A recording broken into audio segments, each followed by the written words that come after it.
In the vast expanse of the galaxy, where ancient species have ruled for millennia and younger races scramble for scraps of recognition, there exists a truth that even the most advanced civilizations refuse to acknowledge. Sometimes the greatest strength comes not from conquest or technology, but from the simple act of caring for something small and forgotten. On a dying world where dragons once soared through crystalline skies, a single hatchling cries out in the ruins of a fallen empire, abandoned by its own kind and left to face extinction alone. Above, in the cold void of space, a human exploration vessel drifts through the sector, its crew unaware that their encounter with this forsaken creature will challenge everything the galaxy believes about the newcomers called humans. What happens when an unstoppable force of compassion meets an immovable object of despair? What happens when a species known for their wars discovers their true superpower isn't destruction, but the fierce, protective love they show to those who need them most? This is not a story of humanity's conquest of the stars. This is a story of how the stars learned to tremble at humanity's capacity to adopt, protect, and love the universe's unwanted children. Some bonds transcend species. Some love defies logic. And, sometimes, the smallest acts of kindness can reshape the balance of power across entire galaxies. The Dragonling's cry echoes through the void, waiting for an answer that will come from the most unexpected source of all. The crystalline spires of Zephyros Prime stretched toward a dying sun, their once brilliant surfaces now dulled with the dust of centuries. Where mighty dragons had once soared between towers of living crystal, only silence remained. The great Draconic Empire, which had ruled this sector of space for over 10,000 years, had fallen not to war or conquest, but to something far more insidious, indifference to their own young. Deep within the ruins of the Grand Nursery, a sound that had not been heard for months echoed through empty halls. It was weak, barely more than a whisper, but it carried the desperate hunger of a creature that refused to die. The Dragonling, no larger than a house cat, pressed itself against the cold crystal floor, its iridescent scales flickering with what little life force remained within its tiny body. Kestar had been abandoned here when the Great Migration began. While his elders spoke of finding new worlds where they could rebuild their empire, they had made a cold calculation: the eggs and hatchlings were too weak to make the journey. They would slow down the migration, consume resources that could better serve the strong. The decision had been unanimous among the Dragon Lords. The young would be left behind. One by one, Kestar had watched his clutch siblings grow silent. First Velon, who had been the strongest among them. Then, little Nystra, whose songs had once filled the nursery with joy. One by one, they had simply stopped moving, stopped eating, stopped hoping. The automated feeding systems had failed weeks ago, and the crystal formations that once provided warmth had grown cold as the great machines that powered them were shut down. Now only Kestar remained, though he couldn't understand why. Each day he grew weaker, his calls for help growing fainter. His scales, which should have been a brilliant emerald by now, remained a dull gray-green, the color of a dragon who had never known the touch of a parent's wing or heard words of encouragement. The Dragonling didn't understand concepts like abandonment or sacrifice. He only knew that he was hungry, cold, and utterly alone. His instincts told him to call out, to keep making noise until someone came. But the crystal halls only echoed his cries back to him, mocking in their emptiness. 3 sectors away, the human exploration vessel Wandering Star drifted silently through space. Captain Elena Rodriguez stood on the bridge, studying the star charts with the focused intensity that had made her one of Earth's most respected deep space explorers. At 38, she had already led more first-contact missions than any other captain in the fleet, but this particular assignment had been different from the start. The Galactic Council had specifically requested human involvement in the investigation of Zephyros Prime. The Dragons had been one of the Council's founding members. Their sudden departure from their homeworld had sent ripples of concern throughout civilized space. Other species spoke of the dragons with a mixture of fear and respect that bordered on worship. They were ancient, powerful, and possessed technology that made most other races look primitive by comparison. Humans, on the other hand, were the newcomers. They had achieved faster-than-light travel only 50 years ago and had been members of the Galactic Council for barely 2 decades. Most of the older species still saw them as children playing with toys they didn't understand. But humans had one quality that had earned them grudging respect: they were curious about everything and everyone, sometimes to a fault. "Captain," called out Lieutenant Commander Sarah Chen from the communications station. We're receiving some kind of distress signal from the surface. It's very faint, and the pattern is unusual. Rodriguez moved to Chen's station, studying the readout. The signal wasn't coming from any known technology. It was organic, rhythmic, almost like. It sounds like crying, whispered Ensign Marcus Webb, the ship's youngest crew member. He had been monitoring the communications array and had accidentally routed the audio through the bridge speakers. The sound that filled the bridge was heartbreaking. It was weakened, desperate, rising and falling with an almost musical quality that spoke of exhaustion and abandonment. Every human on the bridge felt something stir in their chest, an instinctive response that had been hardwired into their species for millions of years. "That's not a distress beacon," Rodriguez said quietly. "That's a baby." The bridge fell silent except for the faint crying from the planet below. Dr. James Harrison, the ship's xenobiologist, stepped forward. He was a tall, thin man in his 50s who had dedicated his life to studying alien lifeforms. His face was pale as he listened to the transmission. "Captain, according to our intelligence reports, the dragons evacuated this planet months ago. If that's what I think it is. They left their young behind," Rodriguez finished, her voice hard with disbelief and growing anger. The crew of the Wandering Star had all read the files on the Draconic Empire. They knew about the dragons' complex social structure, their advanced technology, their philosophical approach to life that prized strength and efficiency above all else. But leaving children to die? That was something human minds struggled to process. "Chen, can you triangulate the source of that signal?" Rodriguez asked. "Already on it, Captain. The transmission is coming from what appears to be a large structure near the planet's northern pole. The energy signatures suggest it was some kind of nursery or hatchery." Rodriguez closed her eyes for a moment, listening to the faint crying that continued to drift through the bridge speakers. Every instinct she had as a human being was screaming at her to do something. The logical part of her mind reminded her that they were here on a reconnaissance mission. They were supposed to observe and report, nothing more. Getting involved in the internal affairs of other species was strictly forbidden by Galactic Council regulations. But that sound, it cut through every rule and regulation she had ever sworn to uphold. "Dr. Harrison, what do you know about dragon physiology? Specifically their young?" The xenobiologist consulted his datapad. "Very little, I'm afraid. The dragons have always been extremely secretive about their reproduction and child-rearing practices. What we do know comes mostly from ancient legends and second-hand accounts. Dragon hatchlings are supposed to be incredibly vulnerable for the first year of their lives. They require constant care, specialized nutrition, and emotional bonding to develop properly. How long can they survive without care?" Harrison's expression grew grim. "Based on what little data we have. Not long. Maybe a few months at most." The crying from the planet's surface grew slightly weaker, as if whoever was making the sound was running out of strength.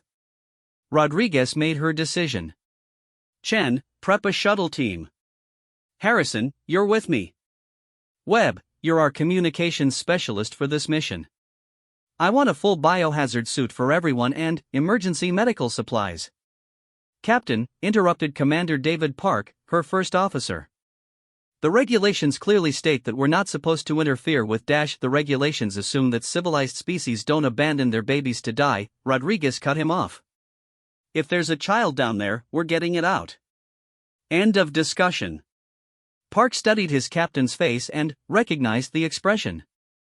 Elena Rodriguez had been born and raised on a frontier colony world where neighbors looked out for each other's children as naturally as breathing. She had personally rescued dozens of colonists during various emergencies throughout her career, and she had never lost anyone under her command. If she said they were going down to help, then that's what they were going to do. "Understood, Captain. I'll have the shuttle prepped in 20 minutes." As the crew prepared for their descent to Zephyros Prime, none of them realized they were about to make a decision that would fundamentally alter the balance of power in the galaxy. They were simply doing what humans had always done when confronted with a helpless child: they were going to help. The shuttle Hope's light descended through Zephyros Prime's thin atmosphere 43 minutes later. The planet's surface was even more desolate than their scans had suggested. Great crystal cities stretched across continents, but they were empty and cold. The massive towers that had once hummed with energy now stood like tombstones marking the end of an era. As they approached the coordinates of the distress signal, the landscape below became increasingly strange. The architecture here was different from the rest of the planet, more organic in design. Great crystalline trees formed natural amphitheaters around structures that looked almost like giant bird nests made of living stone. "That's definitely where the signal is coming from," Chen reported from the co-pilot's seat. "Energy readings are almost zero, but there are faint life signs in the central structure." Rodriguez piloted the shuttle with practiced ease, setting them down in a clear area near what appeared to be the main entrance to the complex. The building rose nearly 100 meters into the sky, its surface covered with intricate carvings that seemed to tell the story of dragon civilization from its earliest days to its height of power. "Atmosphere is breathable but thin," Harrison reported as they prepared to disembark. "Temperature is cold but manageable with our suits. I'm reading trace amounts of some exotic particles in the air, but nothing immediately dangerous." They stepped out of the shuttle into a world of haunting beauty. The crystal formations around them caught and refracted the light from the dying sun, creating rainbow patterns that danced across the ground. But there was something deeply sad about it all, like walking through a museum dedicated to a lost civilization. The entrance to the nursery was massive, clearly designed for creatures much larger than humans. But it stood open, its great doors frozen in place as if someone had left in great haste. As they stepped inside, their footsteps echoed through halls that seemed to go on forever. "The signal's getting stronger," Chen whispered, though she wasn't sure why she felt the need to keep her voice down. "It's coming from deeper in the complex." They followed their instruments through corridors lined with murals depicting dragon families. The artwork was beautiful beyond description, showing adult dragons tenderly caring for their young, teaching them to fly, sharing meals, playing together in great crystal gardens. The contrast between these images and the empty halls around them was stark and heartbreaking. As they moved deeper into the complex, they began to find evidence of the hurried evacuation. Personal belongings scattered on the floor, automated systems shut down mid-cycle, food containers left half-empty. It was clear that when the dragons had made their decision to leave, they had acted quickly and decisively. "Here," Webb called out from ahead of them. "The signal's strongest through here." They passed through one final doorway and found themselves in a vast circular chamber. The ceiling rose high above them, supported by pillars of living crystal that pulsed with faint, dying light. But it was what lay on the floor that stopped them in their tracks. Scattered throughout the chamber were dozens of nest-like structures, each about 3 meters across. Most were empty, but a few still contained small forms that hadn't moved in weeks. At the far end of the room, in a nest near what appeared to be a window that looked out onto the crystal gardens, something small was moving. The crying they had heard from space was much clearer now. It was definitely organic, definitely young, and absolutely heartbreaking in its desperate weakness. Rodriguez approached the nest slowly, her medical scanner in one hand and a portable translation device in the other. What she found when she looked down made her gasp in spite of herself. The dragonling was tiny, no bigger than a large cat, with scales that should have been brilliant but had faded to a dull gray-green. Its eyes were large and intelligent, filled with a wariness that no young creature should ever have to develop. When it saw the humans approaching, it tried to back away, but it was too weak to move more than a few centimeters. "Oh, sweetheart," Rodriguez whispered, her voice breaking slightly. "Look what they did to you." The dragonling stared up at her with eyes that held far too much knowledge of abandonment and loneliness. When it opened its mouth to cry again, she could see that it was dehydrated and starving. "Harrison, what do we do? How do we help it?" The xenobiologist was already scanning the creature with every piece of equipment they had brought. "It's severely malnourished and dehydrated. Body temperature is too low. But, Captain, the life signs are stronger than they should be for something in this condition. This little one has been fighting to survive for months." Rodriguez knelt down beside the nest, slowly extending her hand toward the dragonling. She half expected it to bite or claw at her, but instead it just watched her with those heartbreakingly intelligent eyes. "Hey there, little one," she said softly. "We're here to help. You're not alone anymore." When her gloved fingers touched the dragonling scales, something unexpected happened. The creature's eyes widened, and it made a sound that was completely different from its earlier crying. This sound was questioning, almost hopeful. "It's trying to communicate," Shin said in wonder. The translation device in Rodriguez's other hand suddenly chirped to life. The electronic voice was flat and emotionless, but the words it spoke sent chills through every human in the room. "Mother? Are you my mother?" The words hung in the air like a physical blow. Elena Rodriguez felt something crack inside her chest as she looked down at the tiny dragonling who had just asked if she was its mother.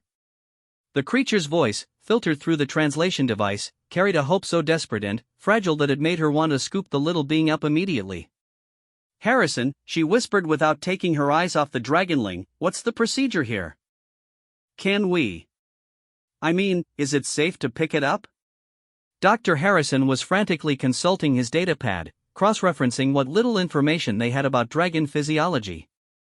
"I don't know, Captain. We don't have enough data about their young. For all we know, touching it could cause some kind of allergic reaction, or worse." The dragonling made the sound again, and the translator crackled, "Please? Are you here for Kestar? Kestar has been good. Kestar has been waiting." Rodriguez felt her resolve crumble completely. The little creature had a name. It had been waiting. It thought it had been good, as if somehow its behavior might determine whether someone would come for it. "Scan me," she ordered Harrison. "Full biohazard workup. I need to know if there's any danger to either of us from direct contact." "Captain, the regulations clearly state the regulations can go to hell," Rodriguez snapped, then immediately felt bad for raising her voice in front of the frightened dragonling. She lowered her tone to barely above a whisper. "Run the scans, Doctor." "That's an order." Harrison ran his medical scanner over both Rodriguez and the dragonling, comparing their biologies in real time. What he found surprised him. "This is unexpected. Captain, there are remarkable similarities between human and dragon-based genetics. Not enough to suggest common ancestry, but enough to indicate that we're biologically compatible. No obvious signs of dangerous pathogens or incompatible immune responses." Rodriguez was already reaching down toward Kestar before Harrison finished speaking. The dragonling watched her approach with eyes that held too much intelligence and too much sadness. When her hand slipped under its small body, she was shocked by how light it was. The creature should have weighed much more. The moment her skin made contact with Kestar's scales, something extraordinary happened. The dragonling's dull gray-green coloration suddenly flickered with brighter hues. Not dramatically, but enough that everyone in the room could see the change. More importantly, Kestar made a sound that was completely different from anything they had heard before. It was a sound of contentment, almost like purring. "Warm," came the translated voice, filled with wonder. "Mother is warm. Kestar was so cold." Rodriguez cradled the dragonling against her chest, and she could feel how the little creature's body temperature was indeed far too low. Through her suit's environmental controls, she increased the external heating elements, creating a warm cocoon around both of them. "Chen, get back to the ship and prepare the medical bay. We need a controlled environment, something that can maintain consistent temperature and humidity. Webb, I want you to scan the rest of this facility. Document everything. If there are other survivors, we need to know." "Captain," Chen said hesitantly, "what are we going to tell command? We're supposed to be on a reconnaissance mission. If we return with a dragon." Rodriguez looked down at Kestar, who had pressed his small head against her chest and seemed to be listening to her heartbeat. The dragonling's breathing had already steadied, and more color was returning to his scales. "We're going to tell them we rescued a child," she said firmly. "Let the politicians sort out the rest." As they prepared to leave the nursery, Dr. Harrison made a discovery that would haunt all of them. In his examination of the other nests, he found evidence that there had been at least 30 other dragonlings in the facility when it was abandoned. All had died except Kestar. "Why?" Rodriguez asked as she held the sleeping dragonling. "Why did this one survive when the others didn't?" Harrison shook his head grimly. I can only theorize.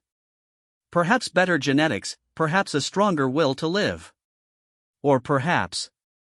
He paused, looking at how peacefully Kestar slept in the captain's arms. Perhaps this one simply believed more strongly that someone would come. The journey back to the wandering star was quiet except for the soft sounds Kestar made in his sleep. Rodriguez refused to let anyone else carry him, and, by the time they reached the ship, it was clear that something profound had happened between the human captain and the dragon youngling. Dr. Harrison immediately set up a quarantine area in the medical bay, but Rodriguez insisted on staying with Kestar throughout the process. As the hours passed, the dragonling's condition continued to improve. His scales grew brighter, his breathing stronger, and his responses more alert. It's remarkable, Harrison murmured as he reviewed the medical scans. In just 6 hours, we're seeing improvements that should take days or weeks. It's as if the presence of a caregiver is directly affecting his biological systems.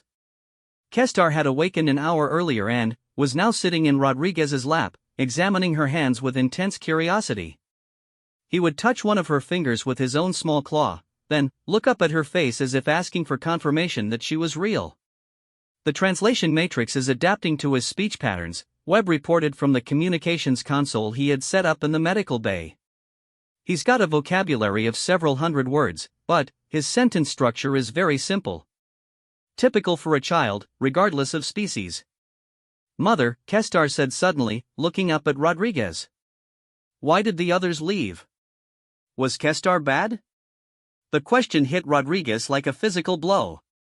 She looked into those large, intelligent eyes and saw a pain that no child should ever have to carry. No, sweetheart, she said softly, gently stroking the small spines along his back. You weren't bad. You were never bad. The others, they made a mistake. A terrible mistake. But they were supposed to care for Kestar. The story said that grown-ups always care for little ones. Why did they leave? Rodriguez felt tears threatening behind her eyes. How do you explain to a child that their own people had abandoned them? How do you help them understand that sometimes adults make choices that are cruel and wrong? Sometimes grown-ups make very bad decisions, she said carefully. They think they're being smart, but really they're just being scared. That doesn't make it right, and it doesn't mean it was your fault. Kestar considered this for a long moment, then pressed closer against her. Will Mother leave too? No, Rodriguez said without hesitation. I will never leave you. That's a promise. She wasn't sure what authority she had to make such a promise, but she meant every word of it. Over the next several days, as the wandering star continued its patrol of the Zephyros system, Kestar's recovery progressed at an astonishing rate. He went from barely able to move to exploring the medical bay with endless curiosity. He was fascinated by everything about the human technology, but, most of all, he was fascinated by the humans themselves. Mother walks on 2 legs, he observed one morning, watching Rodriguez pace around the medical bay. Dragons walk on 4 legs. Why is Mother different? Because I'm not a dragon, sweetheart. I'm a human. We're a different kind of people. Kestar tilted his head in the way that Rodriguez had already learned meant he was thinking hard about something. Are there more humans? Oh yes. Billions of them. Do they all take care of little ones like Mother does? Rodriguez paused in her pacing. It was a simple question, but it went to the heart of something that made humans unique in the galaxy. She knelt down so she was at Kestar's eye level. Most of them do, yes. We have a saying, it takes a village to raise a child. That means all the grown-ups work together to take care of all the children, not just their own. Kestar's eyes widened. All of them? Even little ones who aren't theirs? Especially little ones who aren't theirs. Especially little ones who need help. The dragonling was quiet for a long moment, processing this information. Then, he moved closer to Rodriguez and pressed his small head against her hand. Kestar likes humans, he said simply. That afternoon, Rodriguez received a priority communication from Earth. Admiral Sarah Okafor, head of Deep Space Command, appeared on the view screen in the captain's ready room. Her expression was carefully neutral, but Rodriguez could see the concern in her eyes. Captain Rodriguez, I've received some very interesting reports about your current mission status. Yes, ma'am. I filed a complete report yesterday. You filed a report stating that you had rescued what you termed a refugee child from Zephyros Prime. When Command requested clarification, you responded that the child was under human protection pending resolution of its legal status. Would you care to elaborate? Rodriguez straightened in her chair. The child's name is Kestar. He's a dragon youngling who was abandoned when his people evacuated the planet. We found him near death and provided emergency medical assistance. Captain, you're talking about a dragon. A member of one of the most powerful and influential species in the Galactic Council. You can't just adopt one. With respect, Admiral, I didn't adopt him. I rescued him. There's a difference. Admiral Okafor leaned forward on the screen. Elena, I've known you for 15 years. I know how you think, and I know that look in your eyes. What exactly are you planning to do with this dragonling? Rodriguez was quiet for a moment, listening to the sounds of Kestar playing with some of the crew members in the medical bay next door. His laughter was musical and joyful, so different from the desperate crying they had first heard. I'm going to take care of him, she said finally. For as long as he needs me to. The dragons will want him back. The dragons left him to die. They don't get to want him back. Admiral Okafor rubbed her temples. Captain, this is not a legal adoption. This is a potential diplomatic incident. The dragon government will claim you kidnapped one of their citizens. Then, let them explain to the Galactic Council why they abandoned their own children, Rodriguez replied firmly. Let them explain why we found dozens of dead dragonlings in that nursery. Let them explain why Kestar spent months crying for help that never came. The Admiral was quiet for a long moment, studying Rodriguez's face. You know this is going to cause problems. Big problems. I know. And, you don't care. No, ma'am. I don't. Admiral Okafor sighed. Elena, you've always been one of my best captains. Your record is exemplary, your crew is fiercely loyal, and you've never made a decision that wasn't in the best interests of humanity and the galaxy as a whole. So I'm going to trust you on this one. But I want daily reports, and I want you to be very careful. The dragons are not going to take this lying down. Understood, Admiral. After the communication ended, Rodriguez sat alone in her ready room for several minutes. She knew that Admiral Okafor was right about the complications this would cause. She knew that she was potentially jeopardizing her career and her crew's safety. But every time she thought about walking away from Kestar, she remembered that moment when he had asked if she was his mother. A soft chime at her door interrupted her thoughts. Come in. To her surprise, it was her first officer, Commander Park, and he wasn't alone. Behind him stood Dr. Harrison, Lieutenant Commander Chen, Ensign Webb, and Chief Engineer Martinez. In fact, it looked like most of her senior staff was there. Captain, Park said formally, we've been discussing the situation with Kestar. Rodriguez tensed. Oh? We want you to know that whatever happens, whatever the consequences might be, we're behind you 100%. Chen stepped forward. That little guy has been through hell, and you gave him hope again. If the brass has a problem with that, then they have a problem with all of us. Dr. Harrison nodded. I've been studying dragon physiology since we found him. The bond that's formed between you two isn't just emotional, Captain. It's biological. Separating him from you now could cause serious psychological and physical trauma. What are you all saying? Rodriguez asked, though she thought she knew. We're saying that Kestar is part of this crew now, Martinez said with a grin. And we protect our own. Before Rodriguez could respond, a small voice spoke up from the doorway. Are the humans having a meeting? Kestar asked, peeking around the corner. Can Kestar join? Kestar likes meetings. The entire group turned to look at the dragonling, who had grown noticeably larger and brighter in just the few days since they had found him. His scales now showed hints of what would eventually be a brilliant emerald color, and his eyes sparkled with intelligence and mischief. Of course you can join, sweetheart, Rodriguez said, holding out her arms. Kestar immediately scampered over and climbed into her lap, where he settled with the casual confidence of a child who knew he was loved and wanted. We were just talking about you, Chen said with a smile. Good things? Kestar asked hopefully. Very good things, Park assured him. As Rodriguez looked around at her crew, all of whom were watching Kestar with expressions of fondness and protectiveness, she realized that something extraordinary had happened. In the space of just a few days, a human crew had not only accepted an alien child, they had claimed him as family. It was, she reflected, probably the most human thing they could have done. But she also knew that their real challenges were just beginning. Somewhere out in the void, the Dragon government was likely learning about Kestar's rescue. And, when they did, the galaxy was going to discover just how far humans were willing to go to protect a child who had asked them to be his family.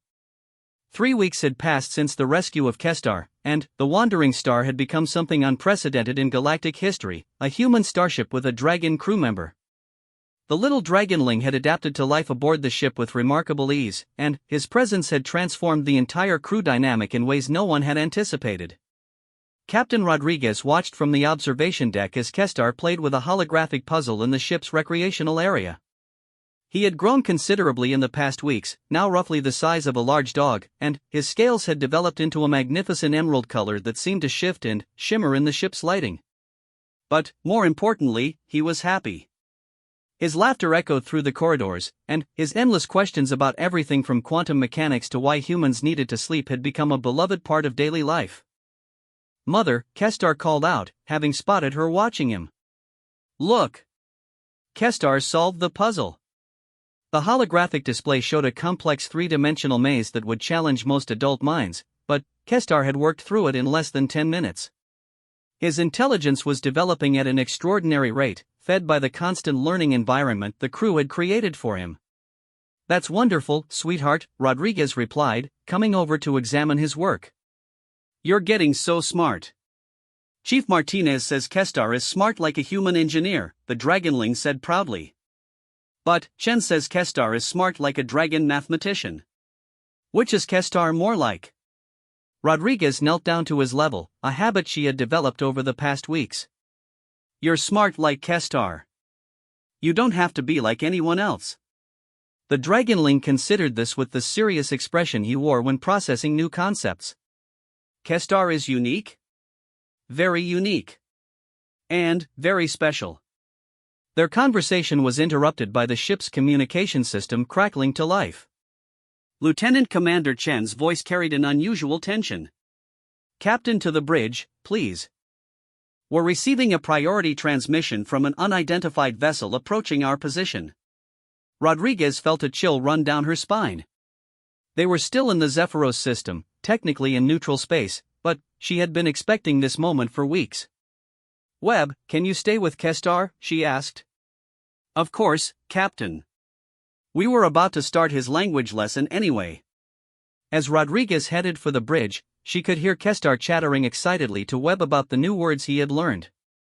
The sound filled her with both warmth and a growing sense of dread.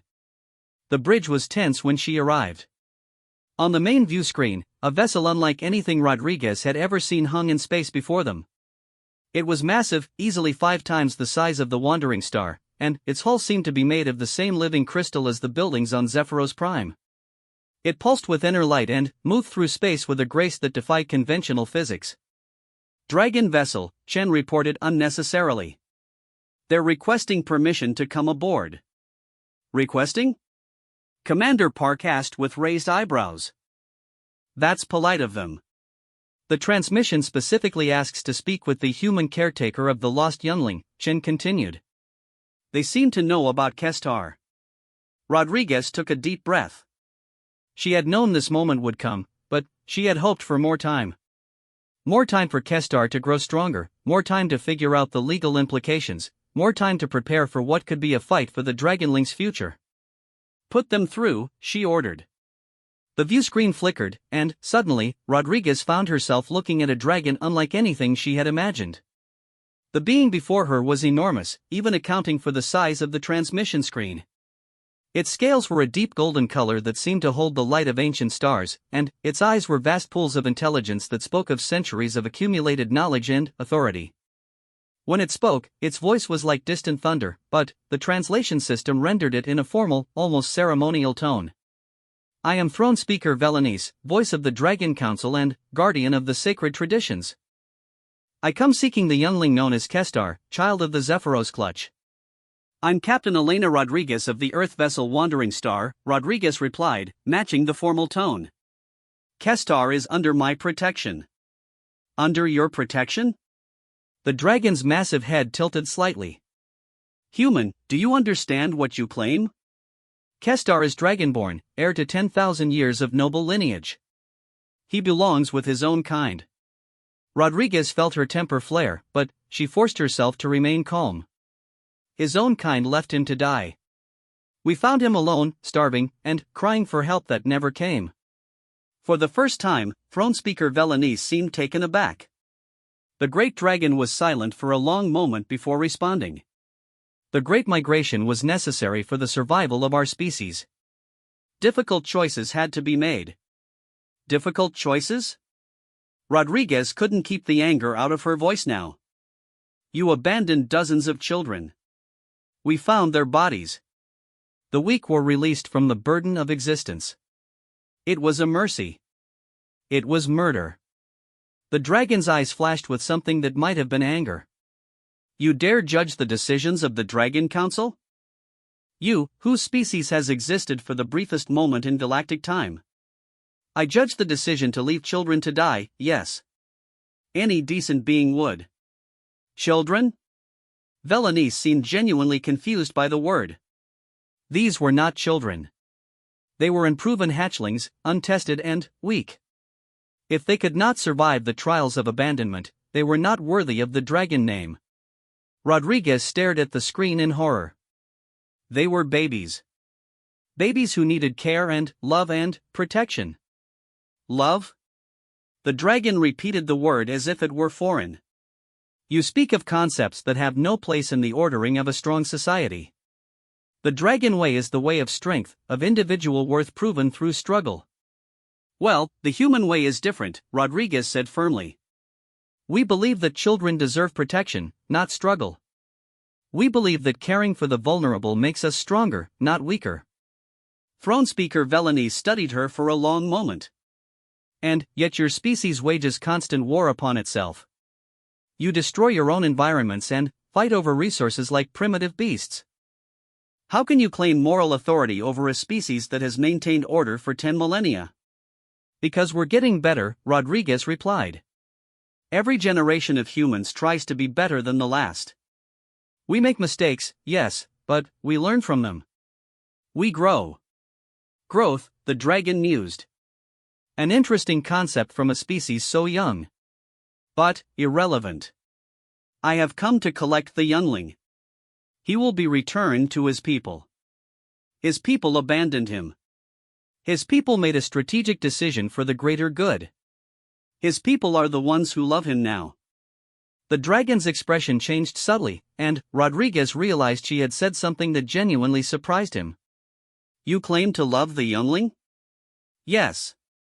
Love him as what? A curiosity? A pet? Rodriguez felt her hands clench into fists. As a son. The silence that followed was profound. Throne speaker Velanice stared at her through the viewscreen with an expression that was impossible to read. You claim parent bond with Dragonborn? I claim that Kestar asked me to be his mother, and I said yes. This is unprecedented. A lot of things about this situation are unprecedented. The dragon seemed to consider this for a long moment. When he spoke again, his tone had changed slightly, becoming more formal and ritualistic. By the ancient laws of our people, any who would claim parent bond with Dragonborn must prove themselves worthy through the trial of worthiness. Do you accept this challenge, human? Rodriguez had no idea what the trial of worthiness entailed, but she didn't hesitate. Yes. Then, we shall meet on neutral ground. You will bring the youngling, and you will face judgment. The transmission ended, leaving the bridge in stunned silence. "Captain," Commander Park said carefully, "what just happened?" "I think," Rodriguez said slowly, "I just agreed to some kind of dragon custody hearing." Dr. Harrison looked up from his console where he had been frantically researching dragon customs. "Captain, I've been trying to find information about this trial of worthiness. The references I can find suggest it's dangerous." "Define dangerous." "As in potentially fatal." Rodriguez closed her eyes for a moment. She had known this would be complicated, but she hadn't expected to be risking her life for the right to be Kestar's mother. "Chen, send a message to Admiral Okafor. Tell her we need legal support and maybe a diplomat or two." "What are you going to tell Kestar?" Park asked quietly. It was the question Rodriguez had been dreading. How do you tell a child that his birth people want to take him away? How do you explain that you might have to fight for the right to keep caring for him? "I'm going to tell him the truth," she said finally. "He deserves that much." She found Kestar in the ship's learning center with Webb, working on what appeared to be a complex mathematical equation. The Dragonling had developed a love for numbers that impressed even their computer specialists. "Mother," he called out happily when he saw her. "Look! Kestar is learning about quantum probability matrices." "That's wonderful, sweetheart. Can we talk for a minute?" Something in her tone must have concerned him, because Kestar immediately abandoned his studies and came over to her. He had learned to read human expressions with remarkable accuracy. "Is Mother sad?" Rodriguez picked him up, marveling again at how much he had grown. He was getting almost too big for her to lift easily, but he still curled against her in the way that had become familiar to both of them. "Kestar, do you remember your birth family? The other dragons?" The Dragonling was quiet for a moment. "Kestar remembers the voices. They were very big and very loud. But they went away. One of them has come back. He wants to talk to us." "Talk about what?" Rodriguez took a deep breath. "He wants to take you away from me. Back to live with the dragons." Kestar's reaction was immediate and dramatic. His scales darkened to almost black, and he pressed against Rodriguez with what felt like desperation. "No," he said firmly. "Kestar doesn't want to go. Kestar wants to stay with Mother." "I want you to stay too, sweetheart. But it's complicated. The dragon leader says I have to prove that I'm worthy to be your mother." "Mother is already worthy," Kestar said with the absolute certainty that only children possess. "Mother saved Kestar. Mother makes Kestar warm and safe and happy." "I know, sweetheart. But sometimes grown-ups have to do special things to prove what children already know." Kestar looked up at her with those large, intelligent eyes. "Will Mother win?" Rodriguez thought about lying, about giving him false reassurance. But Kestar was too smart and too important for lies. "I don't know," she admitted. "But I promise you this, I will fight as hard as I can to stay your mother. And no matter what happens, I will always love you." "And Kestar will always love Mother," the Dragonling replied solemnly. As Rodriguez held him close, she realized that she was about to face a challenge unlike any in her career. She was going to have to prove to an ancient, powerful species that a human could be worthy of raising one of their own. The stakes couldn't be higher. If she failed, she would lose the child who had become the center of her world. And Kestar would lose the only parent who had ever truly wanted him. But, as she felt the steady warmth of the Dragonling in her arms and heard the soft sound of his breathing, Rodriguez knew she would face down the entire Dragon Council if necessary. Some battles were worth fighting, no matter what the odds. And some children were worth fighting for, no matter what the cost. The neutral meeting ground selected by Throne Speaker Velanese was an ancient space station called Haven's Rest, located at the intersection of three major shipping routes.